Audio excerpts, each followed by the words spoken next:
Study IQ IAS, आपका selection हमारा mission.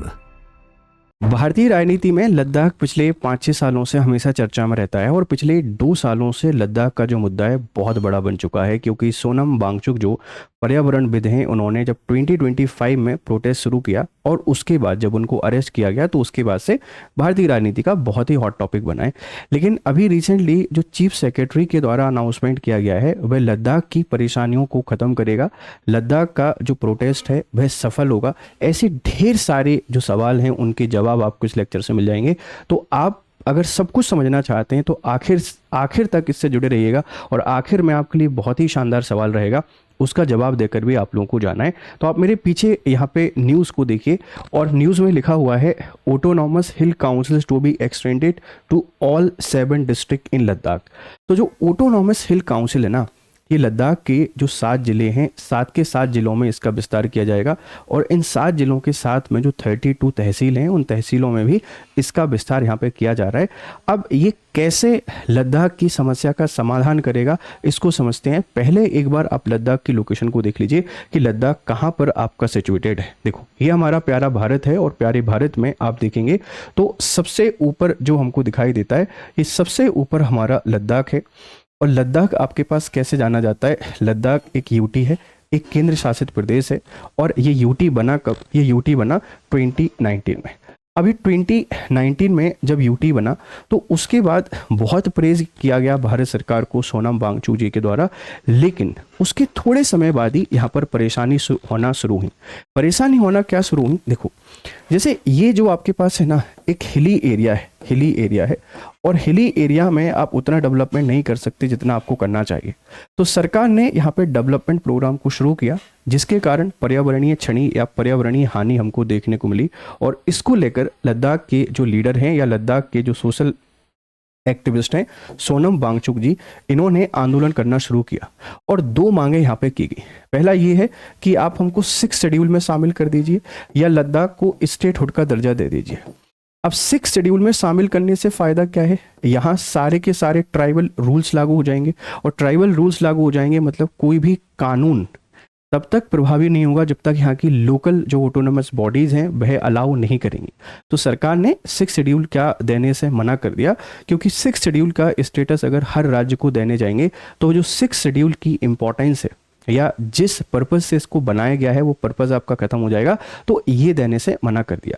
दूसरी जो मांग है वह स्टेटहुड की थी और स्टेटहुड की जो मांग है इसको देने से इसलिए मना कर दिया क्योंकि लद्दाख की जो लोकेशन है, ये लोकेशन बहुत ही रणनीतिक है। क्योंकि एक जगह से आप लोग देखते हैं पाकिस्तान, एक साइड से हम लोग देखते हैं चाइना तिब्बत के थ्रू बॉर्डर शेयर कर रहा है और यहाँ किसी भी तरीके की कोई भी ऐसी घटना घटित हो सकती है जो भारत की राष्ट्रीय सुरक्षा और संप्रभुता के लिए खतरा हो सकती है। तो सरकार ने कहा अभी आपके पास उतने संसाधन नहीं है जिससे आप यहाँ पर प्रॉपर मैनेजमेंट कर पाएँ या सिक्योरिटी को मेंटेन कर पाएँ, तो स्टेटहुड भी नहीं मिलेगा। तो बहुत लंबे समय तक प्रोटेस्ट चला और बहुत लंबे समय तक प्रोटेस्ट के बाद लद्दाख के लिए जो नया फॉर्मूला आया, आप उसको जानते हैं आर्टिकल 371 के अंतर्गत, कि आर्टिकल 371 के अंतर्गत स्पेशल स्टेटस हम यहाँ पे लद्दाख को दे देते हैं और इस स्पेशल स्टेटस के थ्रू लद्दाख का जो सिस्टम है इसको गवर्न किया जाएगा। अब इसका फायदा क्या होगा उसको समझने के लिए थोड़ा सा आगे बढ़ते हैं। देखो भाई, जैसे पहले एक चेंजेस और आप देख लीजिए कि लद्दाख में पहले आपके पास 2 डिस्ट्रिक्ट हुआ करते थे, 2 डिस्ट्रिक्ट। अब इन 2 डिस्ट्रिक्टों की संख्या को बढ़ाकर कितना कर दिया बेटा? 7 डिस्ट्रिक्ट कर दिया है। और इन 7 डिस्ट्रिक्ट के लिए आप लोग देखेंगे कि लद्दाख हिल डेवलपमेंट ऑटोनॉमस जो काउंसिल है, इस काउंसिल की व्यवस्था कर दी गई है 7 के 7 जिलों में। तो एक बदलाव आपको देखने को मिलेगा कि पहले 2 जिले हुआ करते थे, अब इसके 7 जिले हो गए और 7 जिले जब हुए तो यहाँ पर प्रशासनिक दखल भी देखने को मिल रही है। कारगिल खुश नहीं है, कहीं लेह खुश नहीं है, तो इनमें अलग लड़ाई चल रही है। पर सॉल्यूशन क्या है आप उसको समझिए। हमने 2 से 7 जिले यहाँ पे बना दिए, आप इस बात को ध्यान रखिएगा, 7 जिले बना दिए। अब इन 7 जिलों में एक हिल ऑटोनॉमस काउंसिल बोर्ड की स्थापना की जाएगी। ये हिल ऑटोनॉमस काउंसिल जो है ये क्या करेगी कि कोई भी कानून जब यहाँ पर लागू होगा, उस कानून को लागू होने से पहले इनकी परमिशन बहुत ज़रूरी है। यहाँ की प्रॉपर्टी जो है, यहाँ हेल्थ है, यहाँ एजुकेशन है, इनको लेकर जो भी कानून बनेंगे इस ऑटोनॉमस जो काउंसिल है इसकी परमिशन लेनी पड़ेगी। भूमि का बंटवारा कैसे किया जाना है, रोज जॉब किसको देनी है, ये सारे के सारे फैसले कौन देखेगा, ऑटोनॉमस हिल ही देखेगी या हिल ऑटोनॉमस काउंसिल ही देखेगी। मतलब कहने का तरीका ये है कि लद्दाख को वो सब कुछ मिल गया जो उसको चाहिए था, लेकिन वैसे नहीं मिला जैसे वो चाहिए था, पर दूसरे तरीके से मिल गया है। लद्दाख की क्या मांग थी कि हमारा जो भूमि है उस पर हमारा अधिकार हो, हमारे संसाधनों पर हमारा अधिकार हो, और यहाँ की जो जॉब है वो स्थानीय लोगों को, पर वो चाहते थे स्टेट हुड के थ्रू, वो चाहते थे 6 शेड्यूल के थ्रू, पर सरकार ने आर्टिकल 370 के थ्रू ये दावा किया कि इसके तहत आपको विशेष राज्य का दर्जा दे देंगे और यहाँ जो कुछ स्पेशल रूल्स हैं उनको इम्प्लीमेंट कर देंगे, और यही है आपका हिल डेवलपमेंट ऑटोनॉमस काउंसिल की व्यवस्था। अब जो भी होगा लद्दाख में वहाँ के लोगों की मर्जी से होगा। तो यहाँ से एक नया समीकरण हमको समझ में आता है कि जैसे दूसरे जो यूटीज हैं वहाँ पूरा केंद्र सरकार का इंटरवेंशन रहता है, लद्दाख जो यूटी है यहाँ पर लोकल काउंसिल्स का आपको प्रभाव देखने को मिलेगा। मतलब ये डिसेंट्रलाइजेशन ऑफ पावर हो रहा है, ये डिसेंट्रलाइजेशन ऑफ एडमिनिस्ट्रेशन हो रहा है, और जो लोकल सेल्फ गवर्नमेंट है उसको और स्ट्रेंथ कर रहे हैं। तो क्या दूसरे यूटी इस तरीके की मांग कर सकते हैं? क्या अंडमान निकोबार कह सकता है भैया हमारा शासन हमको दे दो? क्या दिल्ली भी ऐसी डिमांड कर सकता है? आपको क्या लगता है, करेगा या नहीं करेगा, और करना चाहिए या नहीं करना चाहिए? दोनों चीज़ों पर अपने फीडबैक हमको जरूर दीजिएगा, और लद्दाख में जो हुआ है वो सही है या गलत है। तो अब देखो शासन यहाँ पे कैसे चलेगा। कोई भी कानून होना है, जो भी ऑटोनॉमस काउंसिल है उसी की परमिशन से या उसी की अग्रीमेंट के बाद सब कुछ होगा। तो जो पर्यावरणीय संकट था वह दूर हो जाएगा, क्योंकि अब तो लद्दाख के लोग ही सब कुछ करेंगे। जो भूमि हस्तांतरण की दिक्कत थी वो भी रुक जाएगा।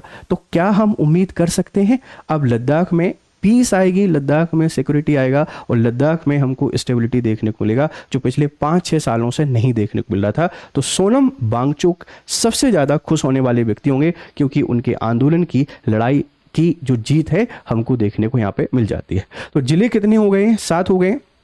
और ऑटोनॉमस काउंसिल कहाँ के लिए रहेगी? 7 जिलों के लिए रहेगी। और इसके पास कौन कौन सी पावर रहेंगी? सारी पावर इसके पास है। आप इस बात को भी ध्यान रखिएगा, ठीक है ना। अब अगर हम लद्दाख की थोड़ी सी फिजिकल इंपॉर्टेंस को समझने की कोशिश करें, फिजियोग्राफिक फीचर को समझने की कोशिश करें, तो आप इनको भी देख लीजिएगा। देखो यहाँ हमारे पास एक तो ये हिंदूराज रेंज आपको देखने को मिल जाती है, ठीक है। ये राकापोसी आपको देखने को मिलेगा, राकापोसी, ठीक है। ये बहुत बहुत इंपॉर्टेंट आप लोग देखेंगे कि माउंट राकापोसी है, अपनी तीव्र ढाल के लिए जानी जाती है। तो जब आप लोग लद्दाख की फिजियोग्राफी को समझने के लिए जाते हैं तो आपको बहुत सारी चीज़ें देखने को मिलेंगी। जैसे हमारी ये काराकोरम रेंज है ना, काराकोरम रेंज है, ग्रेट काराकोरम रेंज, और यहाँ आपको गेसर बोम पर्वत श्रृंखला पीक देखने को मिलेगी 8086, और यहीं आपको K2 देखने को मिल जाती है 8611 मीटर। 8611 मीटर भारत का जो हाईएस्ट पॉइंट है, ये हाईएस्ट पॉइंट आपको यहाँ पे देखने को मिल जाता है। यहाँ गेसर ब्रोम हिल्स आपको देखने को मिल जाती है, ठीक है। आप इसी के नीचे थोड़ा सा आते हैं तो यहाँ आपको राकापोसी रेंज देखने को मिल जाएगी, ठीक है। ये खुचीजार जो माउंटेन रेंज है आपको देखने को मिल जाता है। यहाँ नंगा पर्वत हमको देखने को मिलेगा 8.26 मीटर, और इसके नीचे आप लोग आते हैं तो जैसे देखो आपको काराकोरम रेंज यहाँ पे देखने को मिल जाता है, ठीक है। फिर आपको पीर पंजाल रेंज देखने को मिलेगा, फिर ये जास्कर रेंज देखने को मिलेगा। इन्हीं के बीच में हमारा पूरा का पूरा लद्दाख बसा हुआ है। यहीं आपको कोल्ड ग्लेशियर देखने को मिल जाते हैं, ठीक है। तो यहाँ क्या है सर, यहाँ माउंटेन रेंजेस हमको देखने को मिलेंगी। माउंटेन रेंजेस में अगर मैं आपसे बात करूं तो जो काराकोरम है इंपॉर्टेंट है, एक तो K2 के लिए 8611 मीटर, गेसर बोरोम के लिए, दूसरी हिल्स के लिए। इसी के साथ में यहीं आपको ग्लेशियर देखने को मिलेंगे, जो बहुत बड़े बड़े ग्लेशियर है यहाँ देखने को मिल जाते हैं। यहाँ आपको आप देखेंगे कि हमारा जो कोल्ड डेजर्ट है, ये कोल्ड डेजर्ट देखने को मिलेगा। National park, wild life sanctuaries देखने को मिलेंगी।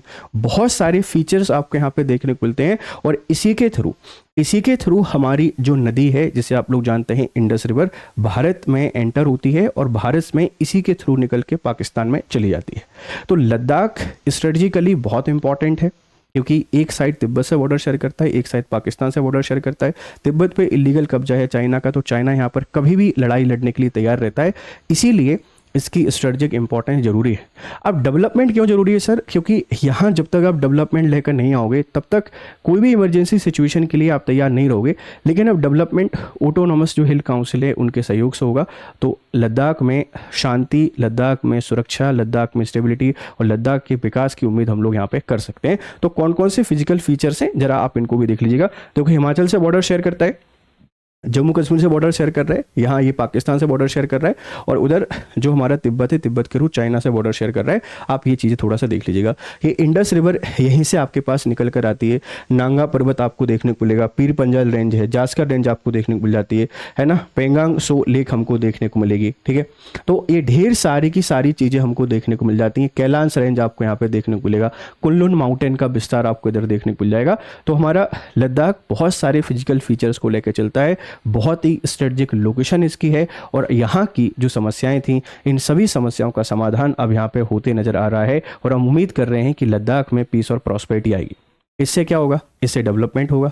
इससे क्या होगा? यहाँ पे टूरिज्म फिर से बढ़ेगा।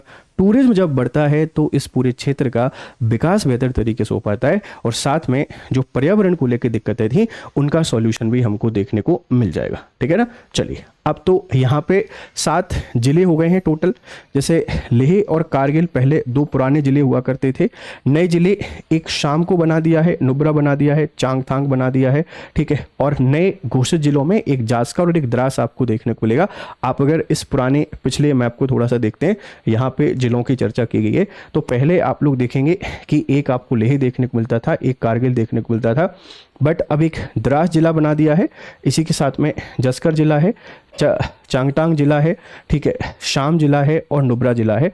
तो जिलों की संख्या 7 हो गई है, इसको देख लीजिएगा। और जो तहसील हैं, इन तहसील की संख्या आपको 32 देखने को मिल जाती है ना, 32 देखने को मिलेगी। ये सारे फैक्ट प्लीज़ आप अच्छे तरीके से याद रखिएगा। आगे बढ़ते हैं भाई। अब देखो, इस सभी जिलों में लागू होगा। इसका उद्देश्य है कि स्थानीय लोगों को विकास और प्रशासनिक निर्णयों में अधिक अधिकार देना। यह शासन को दूर दराज के क्षेत्रों जैसे द्रास और जास्कर के करीब लेके जाएगा। इसका पर्पज़ ही बड़ा सिंपल है कि जो शासन है उसको स्थानीय स्तर पर लेके जाना और लद्दाख के संपूर्ण विकास को बढ़ावा देना, और एक बहुत ही स्वागत योग्य कदम सरकार के द्वारा यहाँ पर लेकर आया गया है। अब देखो, आर्टिकल 371 के बारे में थोड़ी बेसिक सी बातें आप लोग यहाँ पे देख लेते हैं कि क्या क्या आपको देखने को मिलेगा, ठीक है। अब देखो, 371 ना भारत सरकार का एक बहुत ही शानदार टूल है। जैसे आप लोग देखेंगे कि विभिन्न राज्यों की विशेष परिस्थितियों को ध्यान में रखना, जनजातीय क्षेत्रों की परंपराओं, रीति रिवाजों और अधिकारों की रक्षा करना, प्रशासनिक व्यवस्था में लचीलापन प्रदान करना और क्षेत्रीय संतुलन के विकास को बढ़ावा देना। तो आर्टिकल 371 के पास हर एक समस्या का समाधान आपको देखने को मिलेगा। यहाँ 371A Nagaland, 371B Assam, 371C Manipur, 371D Andhra Pradesh, 371E Sikkim, 371F Mizoram, 371G Goa, 371H Arunachal Pradesh और 371 का आई कर्नाटक। ऐसे करके बहुत सारे राज्यों के लिए विशेष प्रावधान किए गए हैं, और उसी तरीके से आर्टिकल 371 के अंतर्गत जो लद्दाख है, इस लद्दाख के लिए विशेष प्रावधान किए जाएंगे। और जो लद्दाख ऑटोनॉमस हिल जो काउंसिल है, इसको बनाया जाएगा सभी जिलों में, जो वहाँ के स्थानीय फैसले और स्थानीय कार्य करने के लिए रिस्पॉन्सिबल रहेगा। तो मुझे पूरी उम्मीद है कि एनालिसिस आपको समझ में आ गया होगा कि लद्दाख की समस्या का समाधान करेगा, लेकिन इसी के साथ में भारत के जो दूसरे केंद्र शासित प्रदेश हैं उनके साथ विवाद और एक नई मांग को भी शायद खड़ा कर सकता है। आपको क्या लगता है? आपकी राय हमको यहाँ पे जरूर दीजिएगा। अगर आप यूपीएससी की तैयारी कर रहे हैं तो आपके लिए बहुत ही इंपॉर्टेंट अपडेट है कि हमारा जो P2I सामान्य अध्ययन बैच है 2027, 2028 और 2029 के लिए, ये सिर्फ और सिर्फ 7,999 रुपये में आपको मिल रहा है, और इसकी अंतिम तिथि 15 जुलाई है। उससे पहले आप इसमें एनरोल कर लें। Use my code GRS live और गेट डिस्काउंट, और बेहतर तरीके से पढ़ाई करते रहिए। आपकी फीडबैक हमको जरूर दीजिए। Thank you very much. Have a nice time. Good day to all. Bye bye. Study IQ IAS, making India smarter and better.